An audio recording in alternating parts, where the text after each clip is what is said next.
मैं एलिवेटर के सामने उसका इंतजार कर रही थी, क्लीनर के भेस में। तभी मुझे क्रिस दिखाई दिया और मैं उसका पीछा करने लगी, अपना सामान उठाकर। क्रिस एक कंट्रोवर्शियल फोटोग्राफर था। उसने मेरे बॉयफ्रेंड बेन के बारे में कुछ चीज़ें पता लगा ली थी। मुझे उसकी जेब में से वो पेन ड्राइव निकालनी थी। मैं उसके पास पहुंच ही गई थी कि तभी मुझे गार्ड ने आवाज़ लगाई रुकने के लिए। मैंने नाटक किया कि मुझे सुना नहीं और मैं जल्दी चलने लगी। तभी गार्ड ने मुझे मेरी बाजू से पकड़ लिया और कहने लगा कि मैंने दूसरी जगह सफाई नहीं करी। मैंने खुद को छुड़वाने की कोशिश करी, पर मैं जानती थी ये मुझे नहीं जाने देगा और मैं क्रिस को नहीं जाने दे सकती थी। मैंने फटाफट से सफाई कर दी। गार्ड खुश होकर चला गया और मैंने देखा कि क्रिस एलिवेटर में घुस गया है। दरवाजे बंद हो रहे थे। हे भगवान, मैं उसे नहीं जाने दे सकती। मैंने अपनी सफाई वाली कार्ट को जोर से लात मारी। वो जाकर एलिवेटर में तेजी से बजी और बड़ी जोर से आवाज हुई। एलिवेटर रुक गया, पर सब मेरी तरफ घूरने लगे। मैं सॉरी बोलने लगी। मैंने फटाफट से कार्ट को एलिवेटर में धक्का मारा और सबसे ऊपर वाले फ्लोर का बटन दबा दिया। मेरे पास वो पेनड्राइव लेने के सिर्फ 15 सेकंड थे। खेल शुरू हो चुका था। बहुत सारी चीजें दांव पर थी। अगले दिन मेरा बॉयफ्रेंड बेन एक फाइनल इलेक्शन में पार्टिसिपेट करने वाला था, मेयर बनने के लिए। उसके लिए वो पूरे साल से तैयारी कर रहा था और मैंने उसकी मदद करी थी। अगर क्रिस ने ये पेन ड्राइव मीडिया वालों को दे दी तो वो हार जाएगा। तभी मैं एक सफाई करने वाली लड़की के भेस में क्रिस के साथ में एक एलिवेटर में खड़ी थी। सब कुछ प्लान के हिसाब से जा रहा था। मैंने क्लीनर निकाला और शीशे पर मारने लग गई और ध्यान से मैंने क्रिस की जैकेट के ऊपर भी डाल दिया। मैंने उसे फिर से माफी मांगनी शुरू करी। मैंने कहा कि जैकेट को जल्दी धोना पड़ेगा, वरना इस लिक्विड से जैकेट खराब हो जाएगी। मैंने जैकेट उतार दी और उसका वो निशान पहुंचने लग गई। फिर ध्यान से मैंने अपना हाथ उसकी जेब में डाला। मैं जानती थी वो सामान वहीं रखता है, पर उसकी जेब खाली थी। आखिर कहाँ गई पेन ड्राइव? तभी क्रिस ने मुझे शुक्रिया कहा और अपनी जैकेट लेकर मुड़ गया। तभी मैंने देखा कि उसने कुछ छोटा सा अपनी पीछे वाली जेब में डाल दिया। इसका मतलब वो तब से पेन ड्राइव अपने हाथ में लेकर खड़ा था। हम ऊपर पहुंचने ही वाले थे तो ज्यादा समय नहीं बचा था। मैंने क्रिस की तरफ अपने कदम बढ़ाए। पेन ड्राइव को उसकी पैंट की जेब में से निकालना थोड़ा मुश्किल था, पर मैं उसके एकदम साथ खड़ी थी। कोशिश तो करनी बनती ही थी। अचानक से एलिवेटर की लाइट बंद हो गई। जोर का झटका हुआ और हम वहीं रुक गए। मैं नीचे गिर गई और मेरा सर दीवार में लगा। यही मेरा मौका था। मैंने नाटक किया कि मुझे काफी जोर से लगी है और मैंने क्रिस से पानी मांगा। वो थोड़ा घबरा गया और कार्ट की तरफ मुड़कर पानी ढूंढने लगा। यही मेरा मौका था। उसी समय मैंने उसकी पीछे वाली जेब में अपना हाथ डालने की कोशिश करी। मुझे वो कीचेन मिल गई जिसके साथ फ्लैश ड्राइव जुड़ी हुई थी। मैंने उसे पकड़ा और धीरे से खींचने की कोशिश करी। मेरे हाथ में वो बस आ ही गई थी, पर तभी क्रिस मुड़ गया। उसके हाथ में पानी की बोतल थी। मैंने अपना हाथ पीछे कर लिया और नाटक करने लगी कि मुझे कुछ समझ नहीं आ रहा है। वो फ्लैश ड्राइव अभी भी उसकी जेब में ही थी। क्रिस ने कहा कि हमें जल्दी ही एक डॉक्टर की जरूरत है, तो उसने कॉल बटन दबाने के लिए पीछे को हाथ किया। अगर एलिवेटर अभी चला गया तो मुझे वो फ्लैश ड्राइव निकालने का मौका नहीं मिलेगा। मैंने उसी समय क्रिस को शर्ट से पकड़ा और अपने पास खींच लिया। मुझे समझ नहीं आया और क्या करूं, तो मैंने उसे किस करने की कोशिश करी। सॉरी बेन, पर ये सब तुम्हारे लिए ही है। मैं उसे किस कर रही थी और मैंने उसकी जेब में हाथ डाला। 1 सेकंड के बाद वो फ्लैश ड्राइव मेरे हाथ में थी, पर अचानक से क्रिस ने मुझे दूर कर दिया और वो फ्लैश ड्राइव मेरे हाथ से नीचे गिर गई। काफी जोर की आवाज हुई। मैंने कोशिश करी कि अपने पैर से फ्लैश ड्राइव को धक्का मार के कार्ट के नीचे छुपा दूं, पर क्रिस पहले ही नीचे देख चुका था और अपनी जेब को पकड़ रहा था। उसने कहा उसने कुछ बहुत जरूरी गिरा दिया है। मैंने उससे कहा कि मैं ढूंढने में उसकी मदद कर लेती हूँ, पर उसने उसी टाइम फ्लैश ड्राइव देख लिया और अपनी जेब में उठाकर डाल ली। फिर वो मेरी तरफ देखने लगा, मेरी आंखों में। मैं समझ नहीं पा रही थी। उसकी आंखें थोड़ी कमजोर थी, फिर भी उसे मेयर की गर्लफ्रेंड की जैसी दिखने वाली लड़की दिखाई दे ही गई। मैं लीला हूँ और मेरा बॉयफ्रेंड बेन। मैं डर गई। क्या वो मुझे पहचान गया था? मैंने अपनी घबराहट छुपाई और आराम से कहा कि मैं नहीं जानती लीला कौन है। क्रिस ने कहा वो रुक के मुझे बताना चाहता है, पर अभी मौका नहीं है। वो थोड़ा जल्दी में है, उसे काम है। वो फिर से कॉल बटन दबाने के लिए मुड़ा, पर मैं उसे नहीं जाने दे सकती थी, तब तक नहीं जब तक मैं वो फ्लैश ड्राइव न ले लूं। मैंने उसे फिर से किस करने की कोशिश करी, पर इस बार उसने प्यार से मुझे पीछे कर दिया। मैंने उससे पूछा, क्या मैं तुम्हें पसंद नहीं आई? उसने कहा, वो बेन जैसे पॉलिटिशियन जैसा नहीं है जो किसी भी ऐरी गैरी लड़की को किस कर दे। इसका क्या मतलब है? क्रिस ने मुझे बताया कि बेन को इस हफ्ते किसी औरत के साथ देखा गया है। उसने उस लड़की को फूल दिए और वो कहीं हाथ पकड़कर घूम रहे थे। बेन की गर्लफ्रेंड को इस बारे में कुछ नहीं पता और उसकी पेन ड्राइव में यही तस्वीरें थी। मेरा दिल दुख से बैठ गया। नहीं, बेन ऐसा नहीं था, वो मेरे साथ ऐसा नहीं करेगा। मैं हैरान थी। तभी क्रिस ने कॉल बटन दबा दिया। क्रिस ने कहा कि हम फंस गए हैं और स्पीकर से आवाज आई कि हम जल्द ही चल पड़ेंगे। अब गलती करने का मौका नहीं बचा था। मैंने अपने मन में सेकंड गिनने शुरू कर दिए। क्रिस ने अपने चश्मे उतारे। मैं समझ गई थी कि अभी वो कुछ नहीं देख पाएगा। यही मेरा मौका था। मैंने कार्ड को जोर से धक्का लगाया और वो क्रिस की बाजू में जाके बजी। उसके चश्मे नीचे गिर गए। हे भगवान, सॉरी। मैंने उससे माफी मांगी और कहा कि कार्ड का पहिया काफी पहले टूट गया था। क्रिस ने परेशान होकर मेरी तरफ देखा और फिर अपने चश्मे ढूंढने लग गया। मैंने धीरे से उसकी पॉकेट में से वो की चेन निकाल लिया और अपने हाथ में जोर से पकड़ ली। क्रिस ने कहा, मुझे एलिवेटर से पहले निकलना चाहिए। मैंने उसे कहा कि हम गलत फ्लोर पर हैं और मुझे नीचे जाना है। मैं कैसे भी करके उस बिल्डिंग से निकल गई। मैंने एक टैक्सी बुलाई और 15 मिनट में मैं बेन के पास पहुंच गई। मैंने उसे कहा, बेन, मुझे फ्लैश ड्राइव मिल गई, अब हम सेफ हैं, तुम्हें चिंता करने की कोई जरूरत नहीं। उसने बहुत जल्दी मुझसे छीन ली और मुझे गले लगाया, इतनी जोर से तो पहली बार। कुछ मिनट बाद वो अपने फोन की तरफ देखने लग गया और उसने मुझसे कहा कि उसे बहुत सारे काम करने हैं। मुझे थोड़ा सा अजीब महसूस हो रहा था। क्या तुम नहीं देख सकते कि मैं तुम्हें कितना मिस करती हूँ, बेन? उसने कहा, शाम को उसकी एक बहुत जरूरी मीटिंग है, एक फीमेल पॉलिटिशियन के साथ। क्या वो कांग्रेस वुमन की बात कर रहा था? तभी मुझे क्रिस की बात याद आई कि बेन के पास कोई और लड़की भी है। मैंने बेन से पूछा कि उस फ्लैश ड्राइव में क्या है।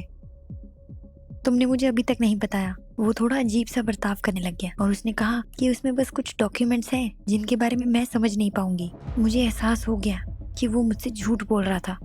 मैंने उसके हाथ से वो फ्लैश ड्राइव खींच ली और सबसे पास पड़े हुए लैपटॉप की तरफ बढ़ गई। उसने मुझे रोकने की कोशिश करी, पर मैंने अपनी पूरी जान लगा के उसे धक्का मार दिया। अभी पता चल जाएगा वो मुझसे छुपा क्या रहा है। वो भागता हुआ मेरी ओर आया, पर मैं पहले ही वो फ्लैश ड्राइव खोल चुकी थी। वहाँ कोई डॉक्यूमेंट्स या बेन की तस्वीरें नहीं थी। उसमें क्रिस की तस्वीर थी, एक डायनासोर कॉस्ट्यूम में। हर तस्वीर में क्रिस ने एक साइन पकड़ा हुआ था। उसमें कहा था कि किसी पर भरोसा मत करो। उसी समय हमारे प्रेस सेक्रेटरी ने मुझे फोन किया और कहा कि मुझे न्यूज़ चैनल को उसी समय ऑन करना चाहिए। बेन का फोन भी बजने लग गया था। मैंने ऑन किया तो देखा कि बेन वहां किसी और औरत को गले लगाकर खड़ा था। उस आर्टिकल के नीचे समय भी लिखा हुआ था। इसका मतलब क्रिस वो तस्वीरें पहले ही दे चुका था, एलिवेटर में घुसने से भी पहले। बेन मुझे कहने लगा कि ये तस्वीरें नकली हैं और मैं नहीं समझ पा रही हूँ। उसने कहा, मेरी ही गलती है। मैंने उसे खींच के चांटा लगाया और वहां से चली गई। मुझे बहुत बुरा लग रहा था और सांस भी नहीं आ रही थी। इतनी बेवकूफ कैसे हो सकती थी मैं? बेन मुझसे प्यार नहीं करता था। मैं बस एक खूबसूरत लड़की थी जो उसकी सारी इच्छाएं पूरी कर देती थी। तभी मुझे क्रिस का मैसेज आया। उसने मुझे डेट पर जाने के लिए पूछा, क्योंकि अब मैं अकेली थी। उसके पास मेरा नंबर कैसे आया, मैं जानना भी नहीं चाहती थी। आज बस मुझे पीकर टल्ली होना था। मैंने क्रिस से कहा कि मैं कुछ देर बाद उसे बार में मिलूंगी और बेन की हरकतों के बारे में सब बताऊंगी। हाय, मेरा नाम डायना है। मैं 15 साल की हूँ और मुझे कौवे बहुत ही ज़्यादा पसंद है। क्या तुम्हें कभी अपने दोस्त की मदद की ज़रूरत पड़ी है? क्या उनसे पैसे लेने की ज़रूरत, या टेस्ट में, या किसी बुरे को मारने के लिए? अगर वो दोस्त कौवा हो तो ये वीडियो अंत तक देखो और जानो कि एक समझदार पंछी क्या कर सकता है। मैं हमेशा से जानवर पालना चाहती थी, पर एक मुसीबत थी। मेरे पापा, वो एक अनोखे ही किस्म की आदमी है। 50% गुस्सा, 30% घमंड, 19% ढीठ और 1% नॉर्मल इंसान। ये मेरे पापा हैं। एक बार हमारे शहर में इतनी ठंड पड़ी कि कपड़े पहनने के बाद भी सब कांपते रहते थे। मुझे उस दिन बाहर जाना था क्योंकि मुझे याद आया मैंने अपनी साइकिल पार्क नहीं करी थी। अभी मैंने अपनी साइकिल के पास एक कौवा देखा। उसे चोट लगी हुई थी। उसके पंख और पैर दोनों में कुछ तकलीफ थी। मुझे लगा कि वो इस मौसम में नहीं जी पाएगा। ये सोचकर मुझे बहुत अजीब सा महसूस हुआ। मैं शायद मुसीबत में पड़ सकती थी, पर फिर भी मैंने कौवे को अपने हाथ में उठाया और मुंह में कुछ बोलती बोलती उसे प्यार से घर के अंदर ले गई। इस बात से पापा पूरी रात गुस्सा ही करते रहे, पर एक बार के लिए मैंने उनकी बात नहीं सुनी क्योंकि वो कौवा मर जाता अगर मैं उसे बाहर छोड़ देती, और मैं किसी जानवर को मरने नहीं दे सकती थी। क्या किसी सही काम के लिए कभी तुम किसी ऐसे के आगे खड़े हुए हो जो तुम्हारी जान ले सकता था? कैसा महसूस होता है ना। मैंने पापा से कहा कि जब तक मौसम बेहतर नहीं हो सकता मैं उसे अपने पास ही रखूंगी, पर क्वासी को कमरे से भी नहीं निकलने दूंगी। पापा को ये चीज पसंद नहीं आई। उन्होंने कहा कि वो उसका गंद साफ नहीं करेंगे। वो बड़े गुस्से में थे और ढीठ थे, पर इस मामले में मैं भी ढीठ थी।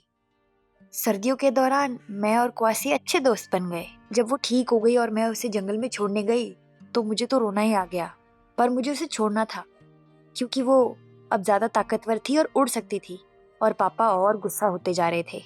मुझे क्या पता था कि वो चिड़िया मुझे छोड़कर कहीं नहीं जाएगी। वो हमारे ही लॉन के आसपास उड़ने लग गई, कभी अकेले कभी अपने दोस्तों के साथ। पर अच्छी बात ये थी कि वो सिर्फ दिन में आती थी जब पापा घर नहीं होते थे। मैं अपने पापा के गुस्से से बहुत डरती थी, तो मैंने क्वासी को सिखा दिया कि वो लॉन के ऊपर नहीं, बस थोड़ा सा दूर ही उड़ा करे।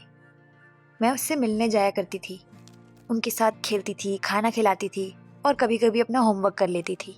सब बहुत अच्छा था। मुझे बहुत अच्छा महसूस होता था।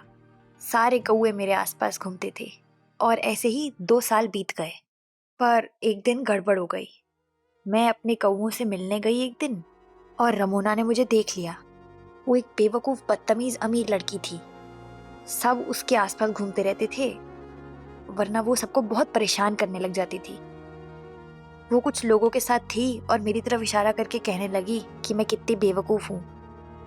मैं क्या बोल सकती थी? क्या तुमने कभी खुद को अपने हाथों के भरोसे बचाया है? मैं अपने हाथ मुट्ठियों में बनाकर सीधा रमोना की तरफ चल पड़ी, पर उसके दोस्तों ने मुझे रोक दिया और मेरे बाल खींचने लगे। और फिर अचानक ये हुआ, कौवों का एक झुंड हमारे ऊपर आ गया और उन बच्चों पर हमला करने लगा। मुझे तो ये एहसास ही नहीं हुआ कि कितने सारे कौवे थे। उन सब ने रमोना और उसके दोस्तों को छोड़ा नहीं और वो मुझे हाथ भी नहीं लगा सके। पर अब घर पर एक मुसीबत मेरा इंतजार कर रही थी, एक अच्छी तरह की मुसीबत। मैंने अपनी माँ को सब बताया और मेरे लिए बुरा महसूस करने की जगह उन्होंने मेरे पापा को बता दिया। वो शाम को बहुत गुस्से में घर लौटे। इस दौरान रमोना और उसके दोस्तों के घर वालों का मेरे घर फोन आ गया कि मैंने उनके बच्चों को मारा। कौन मान सकता है कि एक अकेली डायना ने 2 लड़के और 3 लड़कियों को पीट दिया? क्या तुम ये सब मानोगे? मेरे माँ बाप मान गए। वो बहुत गुस्से में थे, पर सबसे ज्यादा इस बात से कि मैं अभी तक कौवों को खाना खिलाती थी और उन्हें ऐसा लगा कि मैंने उन्हीं की वजह से ऐसा बिहेव किया था। पूरी रात मैं बस एक ही बात सुनती रही कि अगली गलती और मैं जेल पहुंच जाऊंगी। मैं क्या करती? इतनी बेइज्जती कैसे कोई चुप करके सह सकता है? मेरे पापा ने मेरी बात नहीं सुनी। उन्होंने मुझे मेरे कमरे में बंद कर दिया और एक बंदूक लेकर कौवों को मारने चले गए। मुझे बस 2 बार बंदूक चलने की आवाज आई। हर बार मेरी जान निकल जाती थी। अगर पापा ने क्वासी को मार दिया तो? वो ऐसा क्यों कर रहे थे? मुझे अपने माँ बाप से नफरत होने लग गई। देखते ही देखते स्कूल में भी सब मेरा मजाक उड़ाने लग गए। मुझे क्वीन ऑफ ट्रैश बोलते थे। रमोना के एक दोस्त ने तो एक मरा हुआ कौवा भी मेरे बैग में डाल दिया। मैं स्कूल से रोती हुई भाग गई। मैं घर नहीं जाना चाहती थी, पर मुझे जाना पड़ा क्योंकि पापा ने हाउस अरेस्ट सा कर रखा था। इसी वजह से मेरी माँ मुझे लेने आ जाती थी और मुझे सड़क पर थोड़ा सा भी घूमने नहीं देती थी। मैं बहुत गुस्से में थी और ये सब अब मुझे बहुत पागल कर रहा था। क्या तुम्हें कभी ऐसा महसूस हुआ है कि पूरी दुनिया ही तुम्हारे खिलाफ है, कि कोई तुम्हें समझना ही नहीं चाहता? मैं बहुत निराश रहने लग गई और मुझे बहुत बुरा महसूस होता था। पर एक दिन मैंने क्वासी को लॉन पर बैठे हुए देखा। हमने उसे गर्मियों तक नहीं देखा था। शायद वो समझ गई थी कि उस समय कोई घर पर नहीं था, तो मैंने उसके पीछे जाने का फैसला किया। वो मेरी तरफ देखी और थोड़ा आगे बढ़ी। मैंने घर से निकलकर उसका पीछा किया। क्वासी मुझे जंगल के अंदर एक घर की तरफ ले गई। वहां पे बहुत सारे कौवे थे और मेरी उम्र का एक लड़का, शायद थोड़ा मुझसे बड़ा। वो मुझे बहुत बुरा महसूस कराने लगा। वो वो उड़कर उसके कंधे पर जाकर बैठ गई और उस लड़के ने मुझसे पूछा कि मैं वहाँ क्या कर रही थी। मैंने उसे बताया क्वासी के बारे में, तो वो सुनकर बहुत खुश हुआ। उसने कहा उसका नाम जेमी है और वो उन सारे कौवों का मालिक था। जेमी और मैं जल्द ही दोस्त बन गए। वो कौवों को खाना खिलाता था, ट्रेन करता था, बिल्कुल मेरी तरह। और स्कूल पे भी उसका मजाक उड़ाया जाता था। किसी ऐसे इंसान से मिलकर अच्छा लगा जिसको भी वही तकलीफें थी जो मुझे। हम मिलने लगे, बातें करने लगे और वो मुझे कौवों को ट्रेन करना सिखाने लगा। वो एक अच्छा दोस्त बन गया। मुझे ऐसा लगने लगा कि शायद कुछ अच्छा हो सकता है मेरी जिंदगी में। और फिर कुछ महीने ही बीते थे कि मेरे माँ बाप ने कहा कि हम ये शहर छोड़कर कहीं और जा रहे हैं। उन्होंने कहा कि ऐसा मेरी वजह से हो रहा है क्योंकि मैंने हमारे परिवार की इज्जत खराब कर दी थी। मैं उन पर बहुत चीखी। मैंने उनसे कहा कि मैं अकेले रह लूंगी, सड़क पर रह लूंगी, पर आपके साथ नहीं जाऊंगी, और रोती हुई जंगल में भाग गई। मम्मी को जब ये सब बताया तो वो भी उतना ही निराश हुआ और उसने कहा उसके पास मेरे लिए एक तोहफा है। मैंने बड़ी मुश्किल से अपने आंसू पहुंचे और सोचने लगी कि क्या वो मेरे साथ ब्रेकअप करने वाला है। पर वो मेरे लिए एक अंगूठी लाया था और उसके ऊपर एक कौवा भी बना था।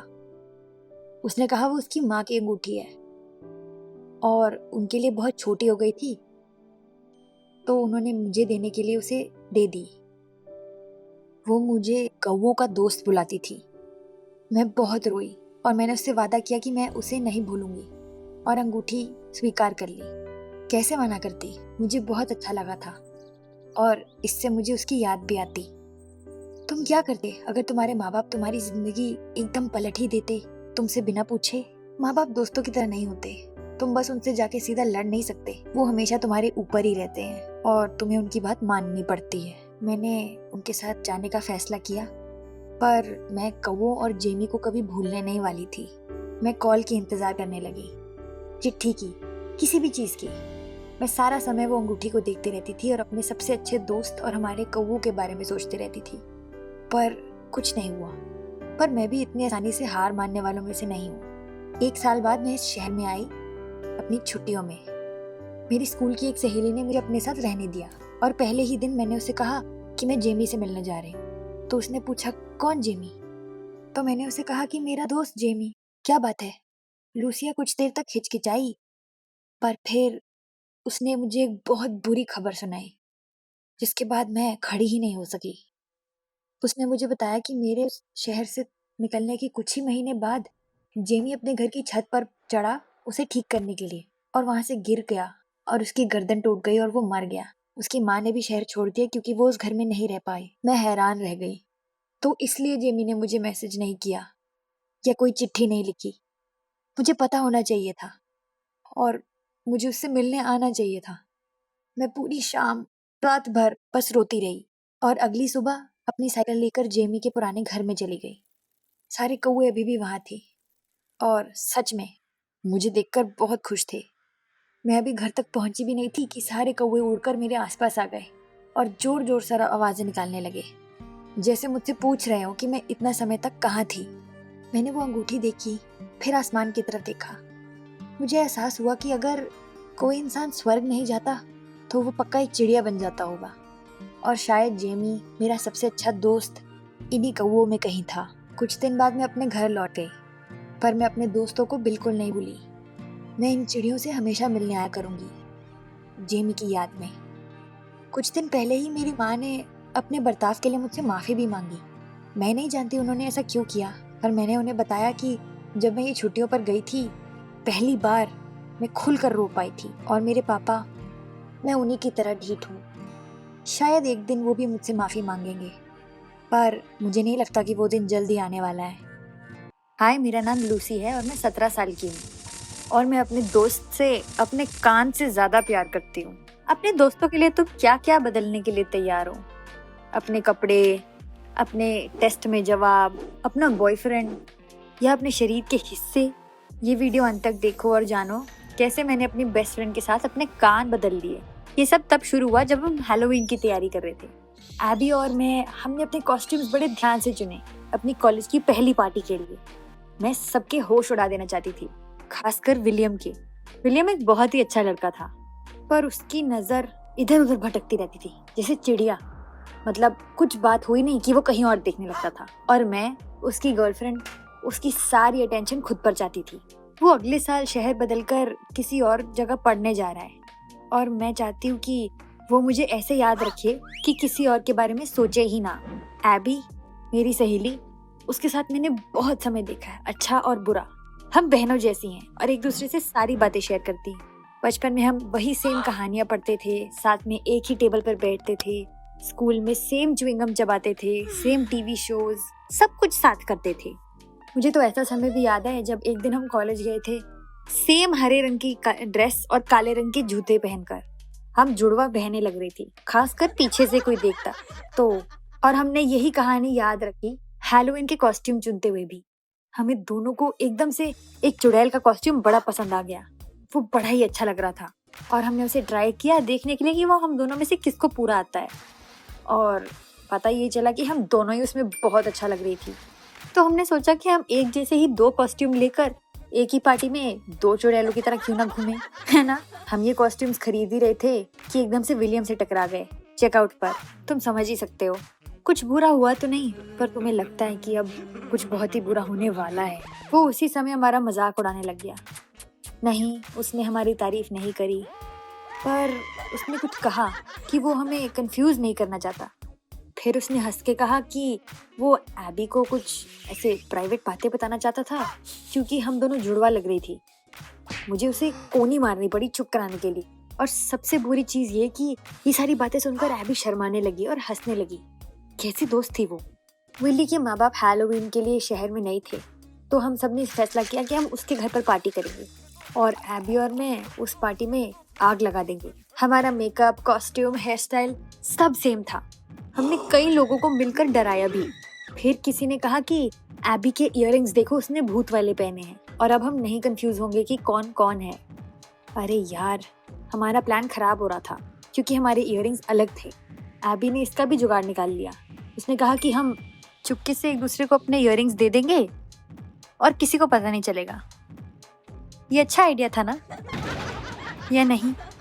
जब मैं विली से मिली तो मुझे ये बात परेशान करने लगी कि मैं बिल्कुल एबी जैसी क्यों लग रही थी। ऐसे मजाक आने लगे कि हम दोनों जुड़वा हैं और शायद मैं कंफ्यूज हो जाऊंगा कि मेरी गर्लफ्रेंड कौन है।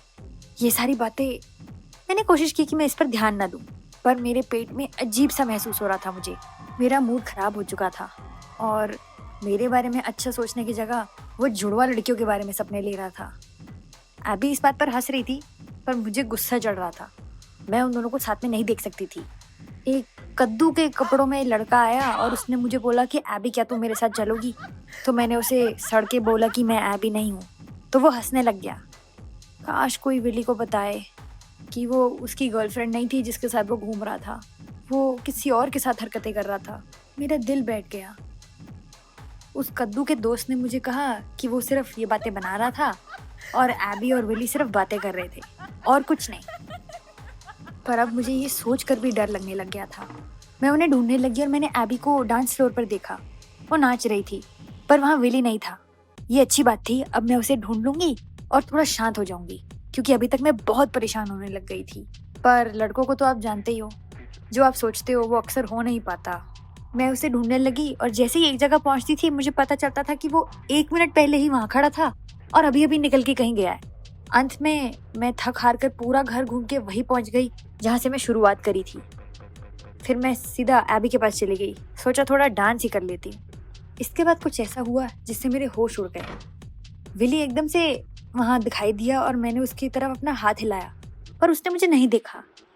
और उसके बाद वो एबी के पास गया और उसे अपने बाहों में ले लिया, उसका हाथ पकड़ा, उसकी कमर पर हाथ रखा। और मेरी बेस्ट फ्रेंड, उसने उसे पीछे भी नहीं किया। वो जानती थी कि वो मेरा बॉयफ्रेंड है, फिर भी उसने कुछ नहीं किया। मैं भागती हुई उनकी तरफ गई। मैंने सोचा मैं उसे चांटा लगा दूंगी। मैं गुस्से से कांप रही थी। मेरा दिमाग खराब हो चुका था। मुझे देखकर विली एकदम से एबी से दूर हो गया और अपनी सफाई देने लगा। मैं 1 सेकंड के लिए उसकी बात मान भी लेती कि उसे समझ नहीं आया कि वो मैं हूँ या एबी, पर एबी तो जानती थी कि वो मेरा बॉयफ्रेंड है। हाँ, हम एकदम एक जैसे लग रहे थे, तो ठीक है, शायद विली को लगा होगा कि वो लड़की मैं हूँ, हो सकता है ना। पर एबी के इस बर्ताव के लिए तो कोई बहाना नहीं चलता। वो जानती थी कि उसे कौन गले लगा रहा है और वो मेरे बॉयफ्रेंड के साथ फ्लर्ट कर रही थी। क्या तुमने कभी गुस्से में कुछ ऐसा किया है जिससे तुम्हें बाद में बहुत अफसोस हुआ हो? मैं गुस्से में थी और मैंने शराब भी पी रखी थी, तो मैंने कुछ ऐसा करने का फैसला किया जो बहुत बुरा था। मैंने अपना ईयरिंग एबी से छीनने का फैसला किया। मैंने एक हाथ से उसके बाल पकड़े और दूसरे हाथ से उसका बायां कान। एबी पीछे होने लगी और उसने मेरा कान भी बड़ी जोर से पकड़ लिया। मैं उस समय सबसे नफरत करती थी। मुझे बहुत गुस्सा चढ़ रहा था और हम जमीन पर गिर गए और वहीं गोल घूमने लगे, एक दूसरे को पकड़कर पीटने लगे। अचानक वहां लोग इकट्ठा हो गए और हमें देखकर जोर जोर से चिल्लाने लगे। जब एबी ने मेरा सर पकड़ के जमीन में मारा तो मेरे तो होश ही उड़ गए। जब मैं उठी तो मैं हॉस्पिटल में थी और मेरे कान पर पट्टी बंधी हुई थी। डॉक्टर ने मुझे बताया जब हम जमीन पर एक दूसरे को पीट रहे थे तो वहां पर कुछ कांच के टुकड़े टूटे हुए थे और हमने अपने कान उस चक्कर में जख्मी कर लिए। एबी साथ वाले बिस्तर पर ही लेटी थी। उसके चेहरे पर खौफ दिख रहा था। मेरा पेट भी दर्द करने लग गया क्योंकि मैं इतना डरी हुई थी। हम पट्टियों के बीच में से अपने कान महसूस करने की कोशिश कर रहे थे। अचानक से भागकर शीशे के सामने गए, पर डॉक्टर ने हमें कहा कि हमें चिंता करने की कोई बात नहीं है। एम्बुलेंस पार्टी पर सही टाइम पर पहुंच गई थी और सर्जरी में सब ठीक हो गया। पट्टियों के नीचे क्या था ये देखना बिल्कुल भी मुमकिन नहीं था। कुछ थोड़ा बहुत समझाने के बाद डॉक्टर ने मुझे और मेरी दोस्त को घर भेज दिया और हमें अकल आई। पूरे एक हफ्ते बाद मेरा कान बहुत ज्यादा दर्द होने लग गया, जैसे कोई उसे मेरे सर से अलग ही कर रहा हो। मैं पागल हो रही थी, इतना दर्द हो रहा था। पूरा हफ्ता विल मुझे तस्वीरें भेजता रहा बिल्लियों की। मुझे कहता रहा कि मैं जल्दी से ठीक हो जाऊं, पर मुझसे मिलने एक बार भी नहीं आया। उसने कहा कि वो यूनिवर्सिटी की पढ़ाई में बिजी था। तुम अंदाजा लगा सकते हो मुझे कैसा महसूस हुआ जब मुझे ये पता चला कि वो एक और पार्टी कर रहा है, हैलोवीन 2। इस चीज को सही करने के लिए जो मैंने और एबी ने खराब कर दिया था, मैंने उस पार्टी में जाने का फैसला किया क्योंकि मैं विली से बात करना चाहती थी। और मैंने वहां देखा कि एबी भी पहुंच गई है। वो भी यही बात करने आई थी उससे, पर वो मेरे बॉयफ्रेंड से लड़ने क्यों आई थी? हम लड़ी पड़े थे सड़क पर गलती से मेरा हाथ उसके कान पर टच हो गया और अचानक से पट्टी के नीचे से खून निकलने लग गया। ऐसा कैसे हो सकता है ये देखने के लिए मैंने अपने कान पे भी हाथ लगाया और मुझे इतनी दर्द हुई कि मेरी चीख निकल गई और अचानक से मेरे हाथ पर भी खून था। मुझे बहुत डर लग रहा था। हम दोनों तुरंत लड़ाई के बारे में भूल गए और अस्पताल भाग गए। डॉक्टर को कुछ समझ नहीं आ रहा था। ये सारी कहानियां, लड़के, पार्टी, कान, पर वो ये जानता था कि हमारी हालत ठीक नहीं थी और हमें सीधा वहाँ रिसेप्शन में ले जाया गया बिना लाइन में वेट करे। जांच करने पर यह पता चला कि सर्जन से एक बहुत ही गंभीर गलती हो गई थी। उसने हमारे कान जोड़ते हुए अदल बदल दिए थे। ऐसा कैसे हो सकता है? उसने मेरा कान आबी पे लगा दिया और आबी का मुझ पे। ऐसा कोई कैसे कर सकता है? सर्जन ने कहा कि जो डॉक्टर सर्जरी कर रहा था वो इयरिंग देखकर कर रहा था और हमने एक दूसरे का एक एक इयरिंग पहना हुआ था, तो वो कंफ्यूज हो गया और अब हमारा शरीर दूसरा टिश्यू एक्सेप्ट नहीं कर रहा था, इसलिए खून निकल रहा था। हमारे तो ब्लड टाइप भी अलग थे। डॉक्टर अभी दोबारा सर्जरी करना चाहता था, पर वो विलियम की पार्टी मेरे दिमाग में चल रही थी। मैंने आबी के कान में ये बात कही। वो मेरी बेस्ट फ्रेंड थी तो वो समझ गई और हम दोनों ने नाटक किया कि हमें बाथरूम जाना है और वहां से भागकर चुपके से निकल गए। अब मैं क्या ही बताऊं, हमें बहुत अच्छा सरप्राइज मिला। जब हम पार्टी पर पहुंचे तो हमें कुछ ऐसा दिखाई दिया जो आप सोच भी नहीं सकते। विलियम एक और लड़की के साथ नाच रहा था, चिपक चिपक के, और बीच बीच में उसे किस तक कर रहा था। जानते हो वो लड़की कौन थी? वो कद्दू वाली लड़की। मैं मानती हूँ मैं उसकी जान लेना चाहती थी, उसके कद्दू की पाई बनाना चाहती थी, पर एबी ने मेरा हाथ पकड़ा और मुझे शांत किया। एक हफ्ता काफी था। उसका ध्यान हमसे हटकर सब्जियों पर चला जाए तो शायद ये अच्छे के लिए था। मैंने उस लड़की के बाल नहीं खींचे, बस अपना हाथ एबी के हाथ से अच्छे से जोर से पकड़ लिया और हम एक साथ वहां से निकलकर चले गए। हमने किसी से कुछ नहीं कहा क्योंकि कुछ कहने की जरूरत ही नहीं थी, सब साफ था। हमारे चैनल को सब्सक्राइब जरूर करना ताकि ऐसी दिलचस्प कहानियां सुन सको। बाय।